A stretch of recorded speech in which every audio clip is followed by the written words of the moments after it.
Hello everyone, Gomez here for the LanUp channel. Again, we have a video for you today. This one is actually, I'm going to be showing you some of like the matches and whatnot that happened during last weekend. I ran a tournament, so going to be seeing some of the matches with commentary from both me and Jankie. It was my first time doing a tournament, and I've learned a lot.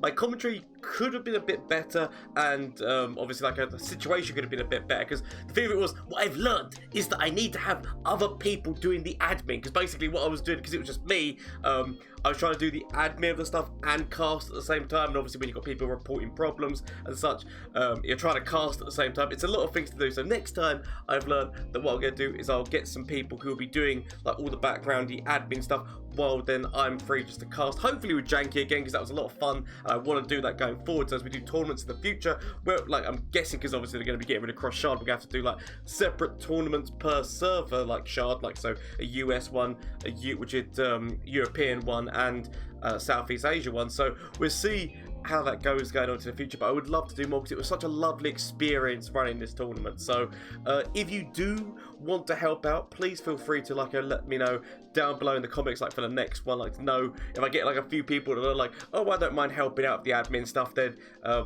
like people to get in contact nearer the time when I'm thinking about running the next one, please feel free to. But as I said, the games you're going to be seeing that were in the tournament, we didn't actually get to do the final properly, because basically you can't spectate somebody who's cross shard, so I had to then get a Discord call up and get a Discord thing doing it, so the quality of the final was not as good as the rest of it, so but it was still a good thing, and well done to Grid for winning, and also well done to Nolba for winning the memeiest lineup award, which admittedly they did have a very good lineup. So I did keep the memeiest lineups prize under wraps and not let you know what it was. It was actually a set of Twisted Fate cards without the stand, because the winner gets the stand and the Twisted Fate cards and some money, but the memeiest lineup still got the cards but without the stand, and their choice of one of the t-shirts within the merch store as like their thing for having the memeiest lineup, and that's probably going to be, as we go forward, what the memeiest lineup is going to be. So you get quite a nice reward for it, actually better than third and fourth, and potentially even second place prize as well. So it's well worth doing it, and because the whole tournament is for fun and for us to like explore doing some some really foolish things. So honestly, thank you to everyone who took part. Let's get into it.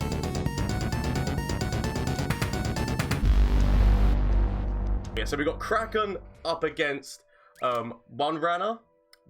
Yeah. I go one runner is on their monobrom Professor Von Yip list. Yep, and we have a Trundle. I believe this is the standard recall Trundle, like the Lissandra recall ice pillar. That's the words. I will eventually come up with them. So I said professionalism to a T here. So this is not a good hand for Kraken, unless our opponent puts on like zero pressure, in which case it's an amazing hand. I mean, you say that, but this kind of matchup is all about control with this deck. I mean, they do have their Blighted Ravine, so if one does develop, then they've kind of and plus they do have the Kindly Tavern Keeper. They can heal for days. It's fine, and now they can call one of their champions out with the on treat. So. The awkward thing with the the awkward thing with the Blighted Ravines going into a Von Yip deck is if the Von Yip deck does what the deck is designed to do, everything on their side of the board is going to have 3 health minimum. Very true. So maybe they should have left that just a tiny bit more. We're getting raided at this moment in time. Obviously, that raid is going to be 10-minute delay before you see that on your screen, and all the well matched and whatnot. I just realised that, which good. I need to do it on this screen as well. But thank you so much for the raid and whatnot. I just need to calm that one down. I do apologise. Tournament mode. Good. Indeed. Oh, that's so nuts. I mean, the immediate elusive damage plus this ravine is not actually going to be killing Von Yip, because Von Yip was looking in trouble there until that move went down. Okay, we've got the Lissandra, we've got the Trundle, we've got. Nice to meet you.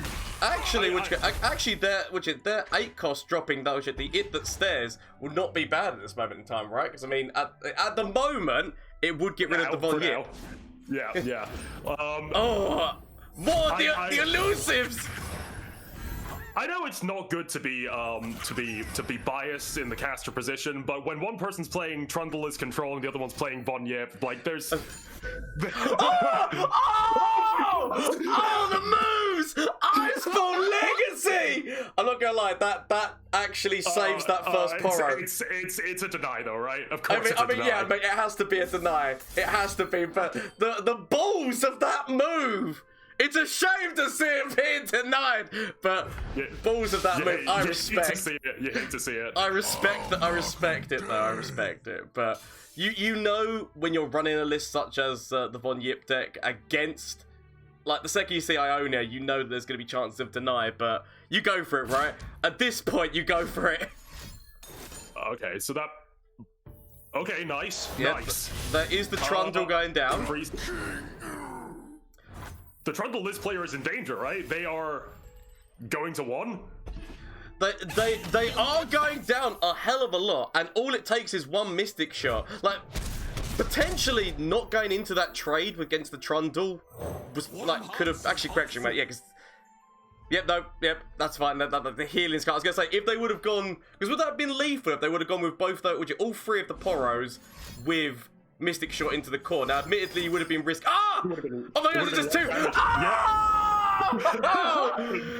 The Von Yip Poro deck. They can deny one of those. They can deny the 3 damage. That's so nice. I love. You'd love to see it, but they are still okay. But what I mean is, I guess maybe they didn't want to do that move because Ice Shard could have taken out one of those Poros. Like in terms of that, because I think that the Poro that they sacrificed only had 1 health, so I can kind of understand why they went down the road. Wait, what just happened there? What just happened there? Didn't he throw 5 damage at face? Did I miss something? They had the second deny. So Kraken had the second. Yeah, sorry. Okay. Yeah, Kraken had the second deny, so they denied it. That was game. No. It was close to game. It was an exciting move, but not the finisher. So and then we can see the Mina Swiftfoot in hand. So things are suddenly looking very uncomfortable for our hero. I mean, they have to use the Swiftfoot, right? Because they're going with the it that stares. Because obviously that's only going to do 2 damage. So those Poros still live at the moment. So they had all the Mystic Shots in that. That is all 3 Mystic Shots we just seen out of that deck, right? What a hand! Yeah, that was all 3 Mystic Shots. That was 4/6 of all the burn they had in their deck. I mean, sorry, 2/3. That was a devastating matchup there. So we've just seen, as I said, the Trundle deck get beaten, but they did. I think they did the best they could, right, with what they had in their hand and everything. Because so we saw from the start that their opening hand was doing 2 damage AOE and ramping, and they needed to draw into win conditions. They got there, but not in time for. Not in time. It looks like we've got discard aggro going on Gable's side of the field, and on the other side, I do love a deep deck. I do love a deep deck. I'm looking at the deep deck now, so there's many variants of deep. I will just go through the variable numbers. It's running all the usuals that you'd expect. It is running the 3 Joel Hunters, which people have started cutting in some cases. Let's face it, the important question, Jankie, the important question, is Lost Riches in that deck? No, they've instead gone for 3 Lure of the Depths. I mean, to be fair, Lure of the Depths is also good, but I like the treasures. Yeah. 1 of Bone Skewer, 2 of Atrocity. Very, very cool. I'm okay with those numbers. And then discard aggro. Who's playing the discard aggro? Gable. It is Gable, yes. I'm assuming it looks like a pretty standard discard aggro deck. But yeah, the main thing that matters with discard aggro is how many late game cards are they playing? Like how much are they committed to maybe falling behind? Yeah, because the thing of it is that obviously when it comes to that deep deck, I believe it was Skarzig, because I remember you pointed out to me, Skarzig said that Bone Skewer is not a bad put in for that deck, right? Because there's a lot of things that you wouldn't mind playing again, be it the cards which are tossing, or be it even like a Devourer of the Depths, or anything like that. There's a lot of cards in there which you don't mind letting them get a strike off, going to the top of your deck, and then being able to play them again. So, it's one of those cards, In the situation where you Bone Skewer a Dreadbloom Wanderer, you're healing 3, and your top deck is then guaranteed to be a Dreadbloom Wanderer, which is pretty much exactly what you'd want in the early game. Yeah. That's the best top deck you could have. with early game deep. So yeah, because a lot of people like you haven't really heard much about people using Bone Skewer yet, because obviously it got added. Like it was just one of the 2 Bilgewater cards that were added. And you don't really hear too much about it, but it's a very interesting card indeed. Yeah. I was having a fever dream conversation with a friend of mine about how Bone Skewer puts barrels back on top of your deck, and the implications of that. I mean, that's your fault. My fault when I was thinking about it was like anything to get the plunder effects back out again. Like in terms of like send back the black market merchant and get him out again for more steals, or the Yordle Grifter, or anyone like that to get back out again. That's what I was thinking. Really weird play there with the clappers, right? I mean, it was... Wouldn't you always rather play Draven there? I mean, you'd think, but maybe they want to be building up a ball for that big overwhelm. Maybe they're thinking that the deep deck at this moment in time has not got much wide on them, so maybe they're thinking, if I go slightly wide, or even the Battlecaster can get rid of the Hunters at this moment in time. Like, there might be ideas going through their head in terms of Gable. So maybe they why. have an okay open attack here. It would put them to 8. It was like 50-50 whether or not to develop here. Draven, okay, so that's not too much of a punish. There wasn't really much in the way of early game that Deep could do to punish that development, to be fair. That's not really good enough. Getting to see a lovely C-Scat. Really good card. I loved it when they added that card. Yeah, it's great design. That one card single-handedly made it so that Maokai was no longer tied to Nautilus and could be. It let. That's a weird pull. Surely surely you'd draw the Hunters, right? Yeah, I was gonna say. Yeah, so as I was saying, the deep sea whatever finally brought into existence Maokai variants without Nautilus. Okay. I know people have been seeing success with Targon Maokai, which is pretty neat. Okay, so I was just trying to work out, because I mean, technically, wouldn't you still want the jerry rig the other side of Draven? Like, wait, I'm just trying to work it. Actually, no. Draven be that side, because you want if they're gonna trade, yeah. I was gonna say, because they could still trade, but you could still use your spinning axe. So wouldn't you just want everything to be the other side of the hook?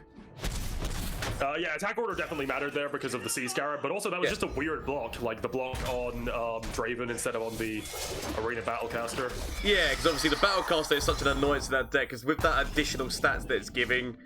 But what I mean is, like, I would have put like everything the other side of the hook, because that way, if they had gone into that, I don't know. Wow, I'm trying to work out what the better move was there. My mind is. Yeah, the hook on the far right would have been the best, because then if they blocked, then they would never discard.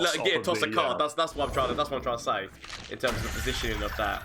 But obviously, it's all gone down the way that it has. And the fact that now those sea scarabs just being said, like the 2 Lure of the Depths, that deck can really go crazy. I mean, it's there, Devourer, Draven, baby. A good 4-cost card. I mean, it is. How close are they to being deep, by the way? Okay, so they're still on 25, but that deck can potentially go deep very quickly, depending on what they've got in there. I'm assuming there's things such as Jettison and whatnot. You'd hope so, right? I'm gonna guess. 3 Jettisons, 2 Stalking Shadows. They can get deep fast. 2 Salvage. Yeah. The 2 of Withering Whales, we haven't seen either of yet come in really huge in this matchup. I mean, yeah, no, Withering Whale, potentially devastating.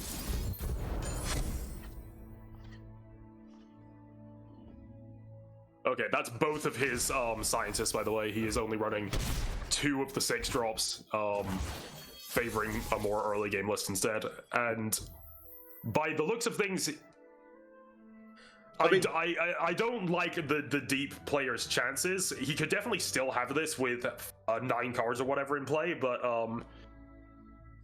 is there deep? Out of curiosity, so you said like they could have Withering Whale. Does their deep deck run Ruination? No, I know that some do run that. That's weird. But as you said, because I was gonna say, would the move have been there to play the Urchin and then play the Overwhelm guy? So Urchin off of one of the experimenters and then play the over. Just so the overwhelm was just that one bit bigger. Knowing that you've got to get excited in the hand. But obviously, yeah, I don't... How would you have played that move? I have so many hours in, I hate to admit this, but I have so many hours in Jinx Draven at this point. Yeah. That I've kind of meted myself into becoming a terrible player. It's like like I'm not completely Is this gonna be the whale situation? Is this gonna be the whale? There are two of them. Oh, there it is! Yeah, that's the swing turn that the D player needed. I think actually he wins from this position. I mean, from that, what have we got going down here? So they go down to 11. They're getting rid of everything. Draven, yeah. And it's just Draven left. I mean, it is a good move. Getting rid of the healing, keeping the Battlecaster alive. Okay. Jetson. Jetson not making them deep though, right? Oh, they have lost one of their atrocities as well. I'm not sure atrocity really matters in this matchup. Like, I think deep wins here by just not losing. I mean, any deck wins by not losing. But your first protocol is not dying, and then it doesn't really matter what your win con is from there. Yeah. Okay, so the deep did actually matter. Yeah, it stopped the overwhelm from going in. Yeah. I feel like the only real hope that they've got is potentially Jinx might be able to do something to like help the situation, because if you can start getting those rockets in, but you got Nautilus on the board. They've already used 2 Lure of the Depths, so their sea monsters are significantly reduced. Yeah, that's a free 6/6. Yep. It's just a matter of how many does he have in hand, because he can play all of them. Yeah. The most expensive sea monster in the deck is right there. That is a 0 cost. Yeah. That is surely game. That's gotta be right, because they've got everything like under control now. They've got big stats on the board. Like they are now they've turned from what was a position of potential weakness into a position of unbelievable strength. Yeah, Lure of the Depths sometimes has games like this. Like once in a while, you see some pretty insane stuff from Lure of the Depths. For the money makers. That does allow, that's the level up on Jinx, and it also does allow them to obviously trade with the Battlecaster right now because of like putting that into Nautilus. But still, it's not looking good. It's not. It gets worse. It's probably Forward. Okay. Like Everything is indeed on the line, Battlecaster. Still for the cards. So it's pretty big. It's pretty big. yeah. Bilgewater, the original Targon, the original Timmy player's dream. Oh, that is not what you need. Yeah, Shadow mode definitely. My work. Okay. Oh, big move. I mean, that is big. That is big. I mean, wait, hold on, it's not that big. He's on 20. So this is Aurelian Sol Dragons versus Ricochet combo by the looks of things. Yeah. So he's got that barrel chilling. Oh my god! Oh, that screeching dragon is gonna get so big, you monster! How could you kill the Chow like this? I mean, technically, I guess they're doing this because they don't want that keg to go off. I can understand that. Yeah. Going for the instant attack forward just to stop the keg. But yeah. So it looks as if on our side that he's running low on cards, but he's playing the Screeching Dragon and then he's going up to 5 cards in hand. Yeah. He has the draw for next turn. It's That's also going to be a very big Screeching Dragon. Yeah, it's going to be a large man. You monster! He's hungry. they just wanted the butterfly. How could you? Okay, let's see what's going on here. So, yeah, double drawing single combat. So far, we haven't gone to Aurelian Sol on 8. That's at least a saving grace for the opposition. Yeah, I think that they've got like basically near enough perfect counter for wet playing cards because their whole thing is about getting those kegs up, right? Basically getting those kegs up and doing a really big move through that, and just the single. I mean, it does kill five. It does kill 5 damage, so it is worth. It is worth the price of admission. Get rid of that 5 damage. But I mean, so many single combats. I do like the implication of Zilean just being like a combo deck enabler, because like Zilean in this deck is kind of just a splash, right, to make your draws more consistent. Yeah, I mean, predict more powder. Predict is such a great mechanic in terms of that, like, literally it is forcing the heart of the cards to be what you want it to be. Wet playing cards has no idea that he's just got his 3 keg pile. Oh, you hate to see. Oh, you're gonna hate to see this. You know what's coming. Oh, you hate to see it. Which single combat is it? I mean, it is the single combat going into the kegs, and that's making that dragon big. I mean, I don't for 2 mana. Yes. Keeping. Okay. I mean, obviously they don't know that. They don't know how many more are coming. How many more single combats are coming, but I do really like this combo list. So if he's not going in for the single attack. He's not going in for the open attack, and he still has the 2 single combats in hand. Like, well, wet playing cards obviously wants to be playing his Ricochet this turn, right? Because it's dealing 20 damage. Yeah, and then the devastation of that single combat. Yeah, single combat 2. Electric Boogaloo.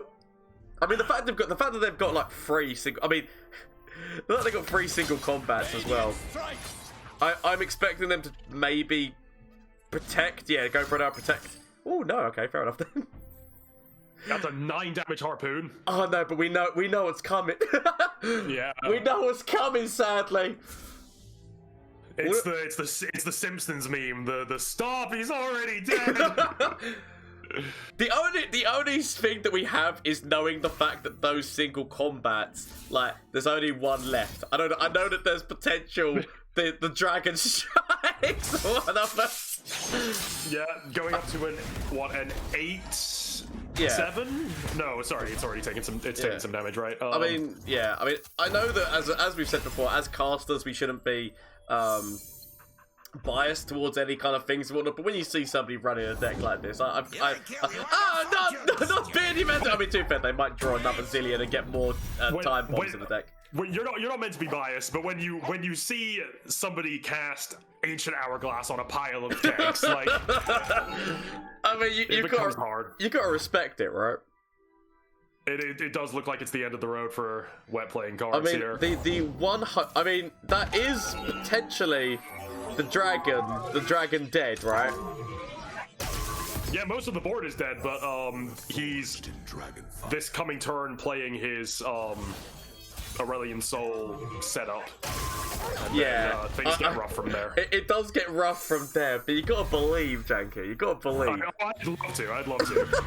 Yeah, so there's Eclipse Dragon. Things will get loud now.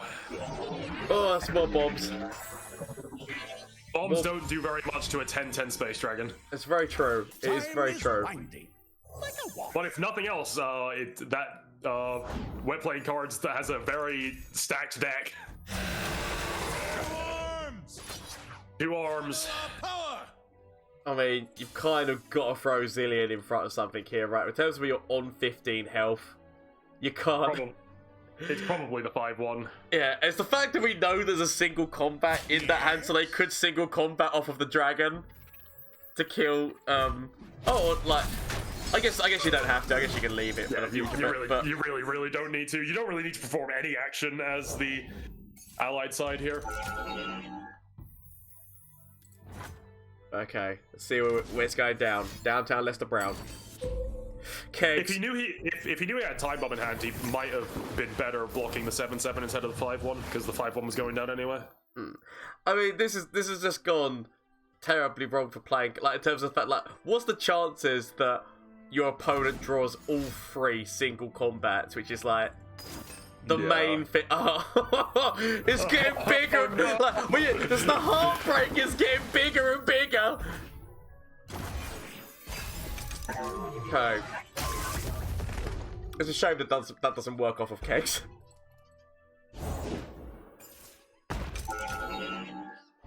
But you know that at one point that single... I mean, Aurelian Sol just goes instantly big, man. Like the...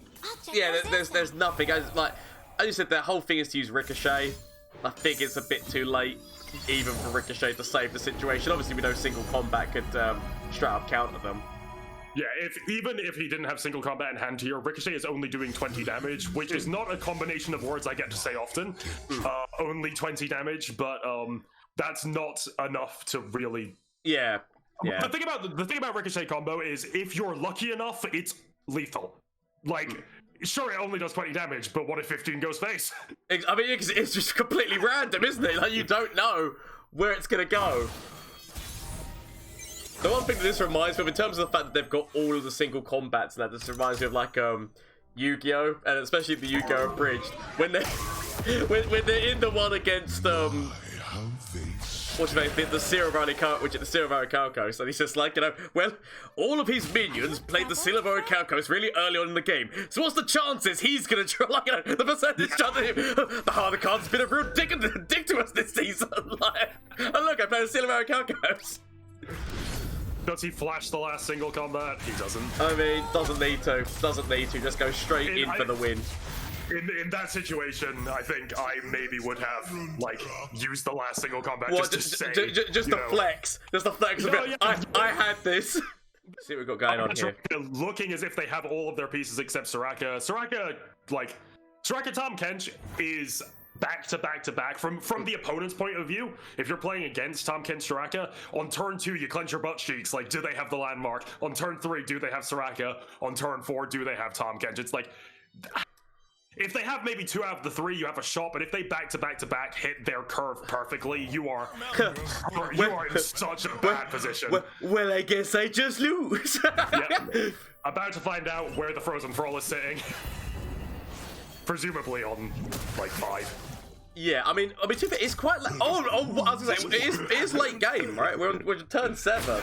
So this one, it was played on turn 1. The Soraka Tom Kench deck is swinging in for lethal. This is something I've never seen.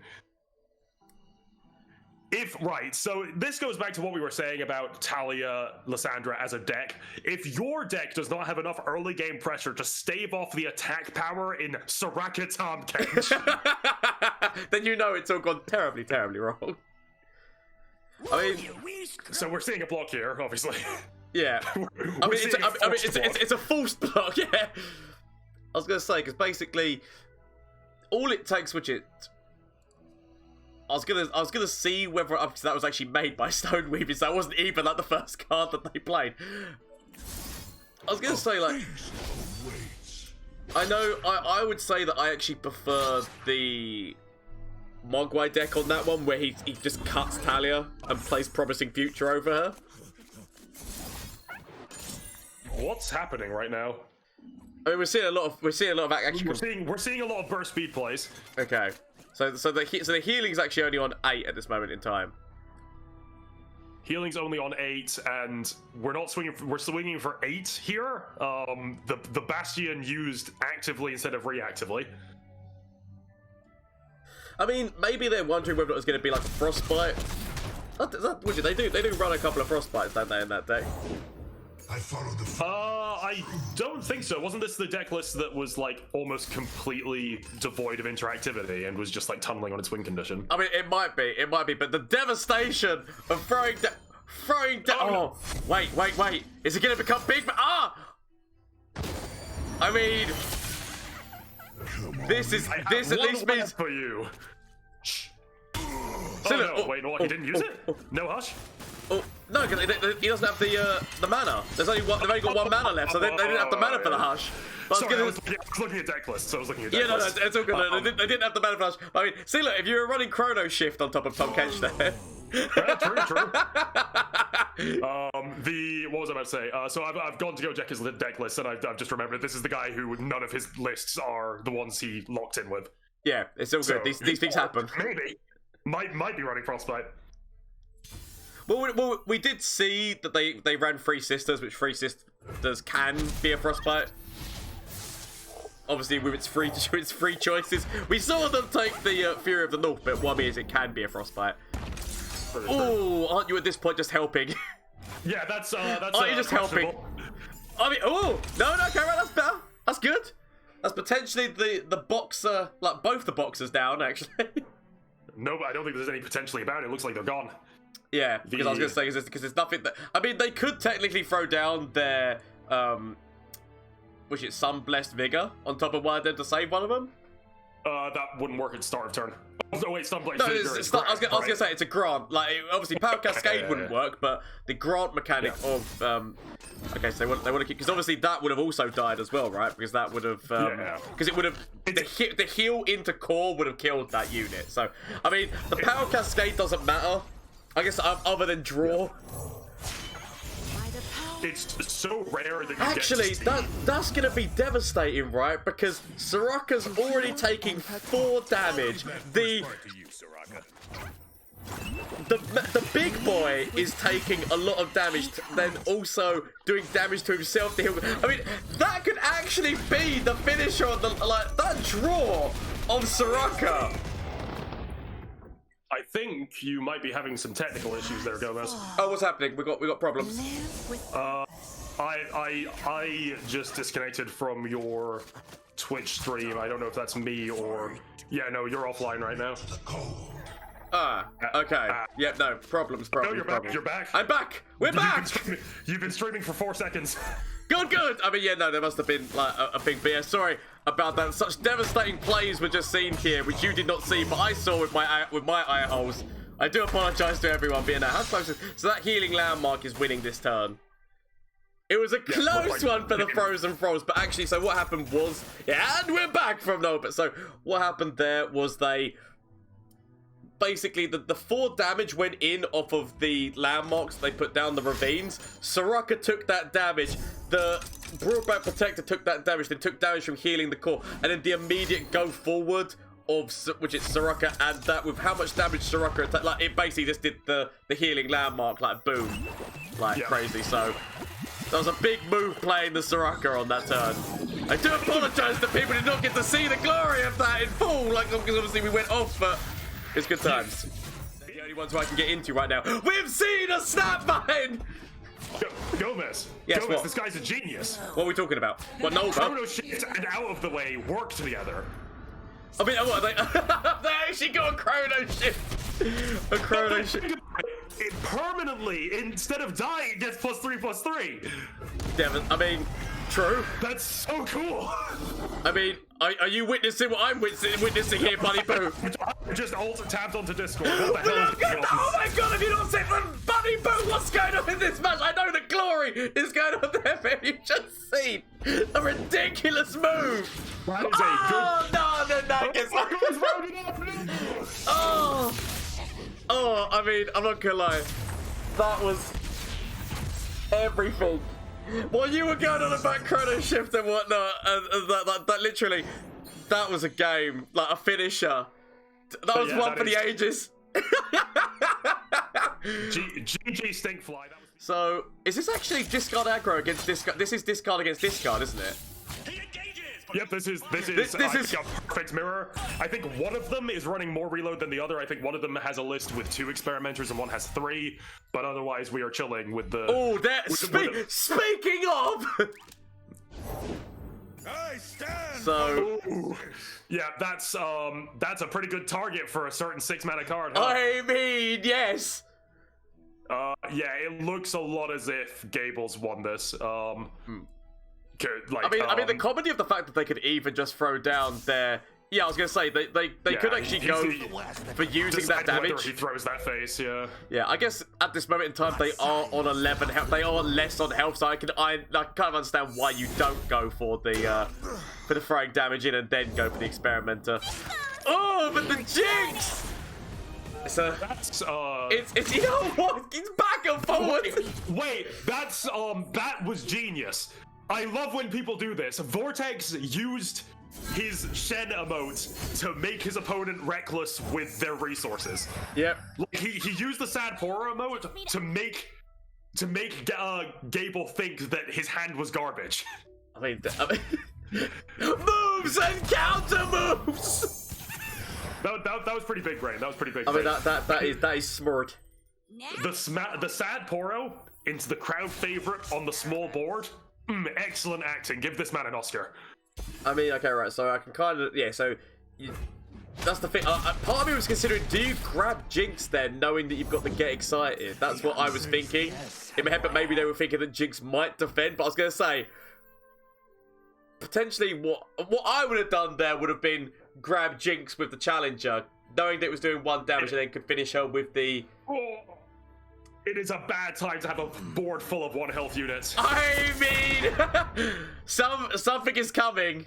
Yeah, no, like, potentially, maybe actually doing that on top of Jinx with the get excited immediately onto her would have just meant that you wouldn't have like the bomb to deal with, right? Yeah, Vortex just got away with what, like I said, Oscar-winning performance, and yeah, I assume he takes this game. I mean, without a doubt, that was a devastating performance by them. That is just, boom, all those 1 health units going to the graveyard. And, yeah. Yeah, remember, folks, you can weaponize your emotes. But yes. See what the card... I mean, oh, rummage onto rummage, yep, it's done. That is all she wrote. But yes, those shadow boats all round. That was a devastating game to come into the end of. Okay. So it looks like we've got what is looking like the standard, which is like a Lissandra. And we are against a Lil Zoe, which we've not seen yet, right? Not as far as I'm aware, no. Yep, so we've got a Lil Zoe deck against Landmarks. And they have actually started to get like their discounting stuff and that turn 1 frozen throw. Finally, we're looking at a game from turn 1. We managed to catch someone at the start of their game. Finally, it works. So Lee Sin Zoe whiffing on the Zoe early game. It's a really hard deck to play. And I do notice that he is flexing his seasonal tournament card back. I mean, why wouldn't you? If you've got it, why wouldn't you? Oh, I never use mine.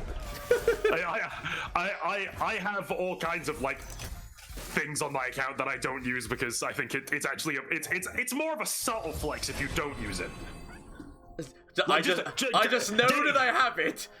Yeah, having all of this rare stuff, like I have the I was Masters in Alpha thing, and I still use the Trifarian Assessor icon because I just think it's really funny. Nice. But yeah, the Zoe player definitely capable enough to reach High Masters. So yeah, it's a scary deck in the right hands. I mean, any kind of like do you remember when Lee first got that buff? Like how stupid he was, like in terms of just every single deck. Like there was nothing that could really compare. Because I believe it started out as Zed, wasn't it? Zed was the first champion that was put with. Oh yeah, so it was. Yeah, because I think when that first started, Zoe wasn't in the game, right? Or was she? No deny there is huge. So Talia is now representing 2 8/8s in the future. Like this board is about to get very, very full, and I don't know what Lee Sin can do to answer it. I mean, not only that, yeah, so obviously they've got 2 8/8s from the Promising Future, but also the fact that they can put a Talia on top of that, which means that 4 8/8s. This is probably the perfect matchup for Talia Lissandra, actually. It's very difficult for Ionia to interact with. I mean, definitely, yeah, because obviously that it's looking crazy. I don't know how Lee can come back from this. I mean, having to just drop Lee just to put him on the board.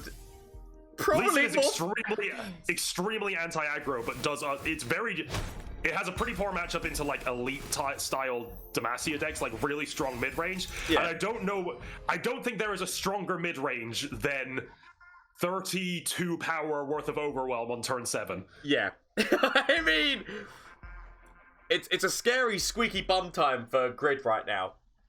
Yeah, scary squeaky bum time. It is scary squeaky bum time. Like, literally, I would not want to be in their pants. They're putting the overwhelm onto Lee, though. But in terms of Lee leveling up, Lee is years away.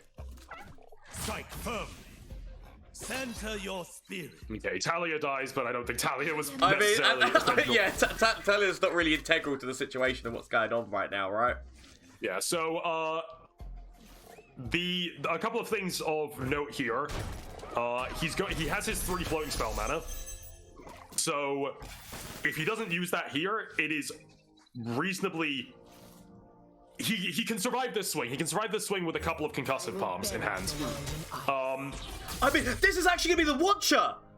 Wait a minute, because I think actually the Lissandra making the troll has actually ruined... Well, because you got 4... Actually, no, you can still get the 4 on the board, right? So this could just be straight up Watcher. Yeah. This could be straight up Watcher. Okay, so he's used his spell mana. He needs to go in for the open attack, I think, because if he develops the Watcher, he's very likely to get 3 cost spelled, whatever that one's called. Crescent Strike, Crescent Moon, Crescent. I know, but for the memes, buddy boo, for the memes. I mean, you make a good point. But why would you not drop Watcher just as like, you know, dominance? I mean, I know that obviously, as you say, all it beautiful animation. I mean, not only is it just a stun, potentially just the Equinox, right? Because Equinox on top of Watcher would also just be equally as devastating. I guess you could entomb your own Watcher to stop them from... Oh, there it is! Oh, the flags of the Watcher! Let's see whether we're going to see the stun or the Equinox. Potential could come in here for the entomb if it is Equinox. Yeah, it's definitely the greedy play, but it's also the cooler play. I mean, it is the cooler play. I'm so happy they did it. Cal W, you have my respect, if nothing else. Did they go for the entomb? Because the entomb is the only thing that saves that Watcher from it being... Oh, okay, they like... I would have gone for, if it was me, I would have gone for the entomb, but I do know that's a hell of a lot of damage. For banter's sake, I would have gone for the entomb. But it is a very aggressive build that they've got on there. I don't know whether there's actually any way that they can, like, potentially Spirit's Refuge? So he's representing lethal already, so he needs to... That's what I mean. Spirit's Refuge could get them out. I don't think they run Spirit's Refuge, right? It has to be Concussive Palm, which obviously would get responded by the Entomb. I mean, it's Grid looking very dead. This is an excellent matchup for Lissandra, thinking about it. But they are repositioning the Lee, so it makes me feel like they might have Spirit's Refuge. So that they're taking damage and then trying to heal for potentially more. Like, I don't know. I might be wrong. I probably am. Or he definitely could. I just don't think they run it. Or they're just roping. Just roping. Just roping. Let's see what's going on. We don't know what that last... Okay, it was a stun. Okay. Okay, so it was the concussive, which gets countered by the entomb on... Wait, hold on. I mean, they could have entombed. They chose not to. Obviously, as you say, the Was it lethal anyway? It wasn't. It wouldn't have been enough. I see. Would it have been enough to entomb and then throw down Blighted Ravine? No, that would have put him down to... Oh, yeah, it would have. Yeah, that would have been lethal. That would have been lethal. So Exactsies. So that was the potential chance there, but obviously... There was a lot, actually. Entomb plus Three Sisters choosing any of the cards except for Frostbite. Yeah, either of the other two would have been lethal as well. Okay, so let's have a little look and see what's going to go down here. Prepare yourself! I mean, out of everything, Lissandra... I don't would get rid of the Lissandra's the only one he can kill, I think, because he hasn't got the level on Lisa, and, like, he's not recalling anything here. I mean, how many spells... You'd think that if they could get the barrier spell, at least they could have taken out the 8/4. Because you'd expect there to be a lot of spells in that deck to be able to put a barrier up, right? So they could have got rid of the 8/4. Or using that, potentially, they could get rid of, like, you know, the 8/6. Yep. So he has got Deny Mana available. I didn't realize he was that far through his Lee Sin level up. I thought he was much further behind than that. So he's not representing lethal. Sorry, he is representing lethal, but he has Deny in hand. I think the Lissandra player might have thrown not going for lethal last turn. I mean, the Entomb could... I mean, this actually could just be a very big swing round, right? Yeah, this could absolutely be lethal from the Lee Sin player if he's sitting on a Deny. So this is pretty much the only play he can go for, I think. And then the Deny comes out. The Deny comes out, and then... If it's in the hand, you never know, right? You never know. Oh, the Deny wouldn't be enough. Three Sisters choosing Entomb again. Oh, actually, they... Oh, wait, hold on. No, there's no Deny. There's no Deny, and also that actually wouldn't have been enough. I think the Deny would have done it, right? I'm trying to think. No, because they could have Three Sisters... Actually, no, because they got a spell shield. No, you're right. Yeah, Deny would have been enough there. Lissandra very almost through that game. Very almost. But no, big moves. Big moves. Even at war, you remain So I really don't think that Lee's got a way out right now, right? With that much damage coming at you, overwhelmed. You've got Ice Shard. Another Lissandra for another Entomb if you wanted to get somebody out of the way of an overwhelm. It is looking like it is good night Vienna for Lee Sin right now. You would certainly hope so. I don't think it's it would be unethical for any deck to be able to deal with this kind of swing.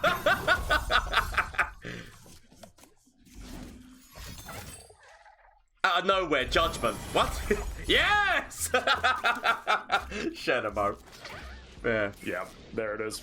There it is. But that was actually a really good matchup. Like, it had us tossing and turning.